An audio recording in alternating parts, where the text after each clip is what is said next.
Hello दोस्तों, उम्मीद है आप सब अच्छे होंगे। क्या आप जानते हैं, कुछ खुशबुएं बोलती नहीं, बस महसूस होती हैं।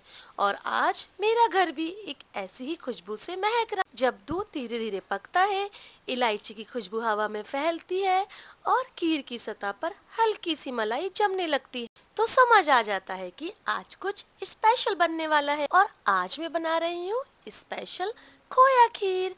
गाढ़ी, क्रीमी और बिल्कुल फेस्टिव वाइब वाली ये वो खीर है जो सिर्फ डेजर्ट नहीं, एक एहसास बन जाती है फ्रेंड्स। क्योंकि मैं ये खीर 1 लीटर दूध में बना रही हूँ, तो सबसे पहले मैंने 100 ग्राम बासमती राइस आधे घंटे के लिए भिगो कर रख दिए थे। और आप देख सकते हैं इनका रंग बदल गया है और चावल खीर के लिए बिल्कुल तैयार है। फ्रेंड्स, आज की खीर के लिए इंग्रेडिएंट सिंपल है लेकिन कॉम्बिनेशन बहुत रिच है। 3 टेबल स्पून काजू, 3 टेबल स्पून बादाम, 3 टेबल स्पून किशमिश और यहाँ मैंने अपनी खीर में 2 टेबल स्पून नारियल का बुरादा डाला है, जो इसे गाढ़ा और क्रीमी बनाता है। और नारियल का हल्का सा फ्लेवर खीर के स्वाद को और भी ज्यादा मजेदार बना दे। इसके सिवा मैंने 4-5 डेट्स और कुछ इलायची पाउडर के साथ में साबुत इलायची भी ली है, जिसकी फ्रेग्रेंस खीर को और मजेदार बना दे। दोस्तों, इस खीर की सबसे खास और सबसे कीमती चीज है इसका मावा। यही वो इंग्रेडिएंट्स है जो इस खीर में असली जान डाल देगा।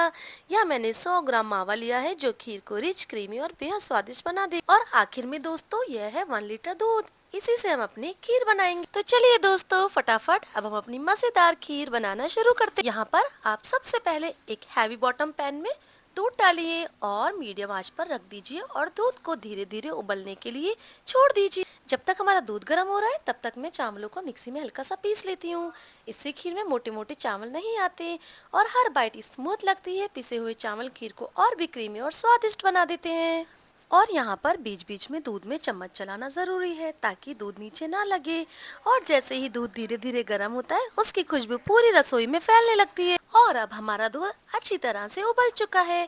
इसमें से मैं एक डोंगा दूध अलग निकाल रही हूँ, ताकि आगे चलकर जब खीर ज्यादा गाढ़ी हो जाए तो इसी उबले हुए दूध को मिलाकर उसका टेक्सचर एकदम स्मूथ और परफेक्ट बनाया जा सके। अब फाइनली पिसे हुए चावलों को हम धीरे धीरे गर्म दूध में मिला देते और इनको डालते ही चम्मच को लगातार चलाते रहते हैं, ताकि चावल तुरंत दूध में अच्छे से घुल और कोई भी मोटे ढीले या गोल गांठे ना बने और खीर का टेक्सचर एकदम स्मूथ और परफेक्ट बन सके। अभी यहाँ मैंने खीर को धीमी आंच पर पकने के लिए छोड़ दिया है और इसी बीच में अपने समय का सही इस्तेमाल करते हुए गार्निशिंग के लिए ड्राई फ्रूट्स को बारीक बारीक काट लेती हूँ, ताकि खीर स्वाद के साथ साथ देखने में भी खूबसूरत लगे। दोस्तों, चावलों को हमेशा धोकर ही पीसना है और खीर पकाते समय गैस बिल्कुल सिम होनी चाहिए।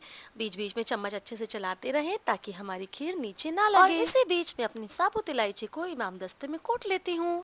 ताज़ी पिसी हुई इलायची खीर की खुशबू को कई गुना बढ़ा देती है और इसके स्वाद में एक अलग ही गर्माहट और गहराई ले आती है।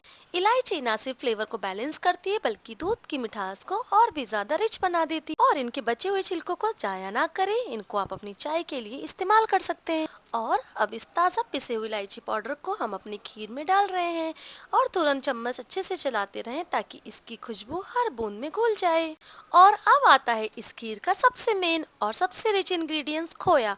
खोया डालते ही खीर की टेक्सचर एकदम से क्रीमी और गाढ़ी होने लगती है। और इस जगह पर खीर को लगातार चलाते रहना बहुत जरूरी होता है, ताकि खोया नीचे ना लगे और दूध के साथ अच्छे से ब्लेंड हो जाए। और इसी स्टेज पर आप खीर में डेसिकेटेड पाउडर डाल दें और इसको डालने के बाद भी खीर को अच्छी तरीके से चलाते रहें, ताकि सारे फ्लेवर आपस में अच्छी तरीके से मिक्स हो जाएं। और अब समय है चीनी डालने का। 100 ग्राम चीनी धीरे धीरे डालें और अच्छे से मिक्स करते रहें। ध्यान रखें, चीनी डालने के बाद खीर थोड़ी पतली लगेगी, लेकिन पकते पकते फिर से गाढ़ी हो जाएगी। और अब बारी है खीर को सजाने की। इसमें डालते हैं कटे हुए बादाम, काजू, किशमिश, चिरौंजी, डेट्स। ये सारे ड्राई फ्रूट्स खीर को सिर्फ क्रंच नहीं देते, बल्कि हर स्पून में एक अलग टेस्ट लाते हैं। और फ्रेंड्स, अगर आपको केवड़ा अच्छा लगता है तो यहीं पे आप अपनी खीर में केवड़ा भी मिला सकते हैं। आप देख सकते हैं अब खीर पकते पकते काफी गाढ़ी हो चुकी है और जब स्पून उठाने पर खीर धीरे धीरे गिरती है, तो समझ जाइए कि खीर लगभग तैयार है। और इस स्टेज पर आप वो गर्म दूध यहाँ पर खीर में मिला देंगे, जो हमने शुरू में निकाल के रखा था। इससे दूध खीर में अच्छे से मिक्स हो जाता है और जो भी भारीपन होता है वो खत्म हो जाता है। और आप देख सकते हैं खीर कितनी शानदार बनकर तैयार हुई है। टेक्सचर बिल्कुल क्रीमी है और देखने में भी बहुत सुंदर लग रही है। फाइनली मैंने इसे एक मिट्टी के बर्तन में निकाल लिया है। मिट्टी के बर्तन में खीर निकालने से उसका स्वाद और भी निखर जाता है, क्योंकि मिट्टी ठंडी होती है और खीर की क्रीमीनेस और बैलेंस को बनाए रखती है।